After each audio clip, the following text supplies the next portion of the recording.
এখন ঠিক আছে, একটা উত্তেজনা হয়েছিল, একটা ডেড বডি নিয়ে একটা টেনশন ছিল যে কিভাবে হয়েছে নেই হয়েছে, ওটার জন্য আমরা সব রকম পাণ্ডবেশ্বর থানার পুলিশ তদন্ত করছে সকাল থেকেই।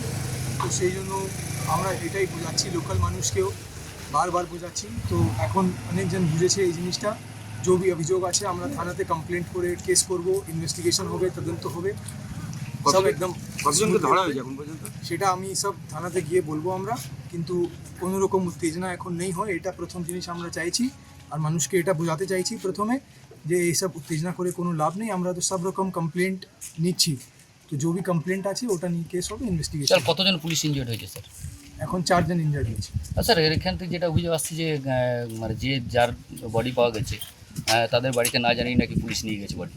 বডি রিকভারি করেছে পুলিশ, ফার্স্ট ইমিডিয়েটলি হসপিটালে পাঠানো হয়েছে। এটা প্রথম রেসপন্সিবিলিটি আছে, এটাই স্ট্যান্ডার্ড প্রোটোকল, এর ছাড়া অন্য কিছু হয়নি। আর বাকি যে भी আছে সব investigation protocol, proper protocol follow করে হচ্ছে, সব কিছু আইন হিসাবেই হচ্ছে আর আইন হিসাবেই হবে।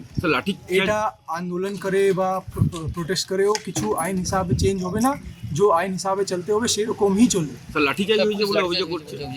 লাঠিচার্জ হয়েছে হয়তো এখানে, যখন মানুষকে তাড়া করা হয়েছে তখন দু একজনকে বলা হয়েছে যেতে, যখন উত্তেজনা করেছে তখন। কিন্তু অনেকজন আমরা দেখেছি যে সেরকম যেটা হয়েছে, ডিস্টারবেন্স হয়েছে, ওটা আমরা ইমিডিয়েটলি সলভ করে আবার পিসফুল সিচুয়েশন রিস্টোর করতে পেরেছি।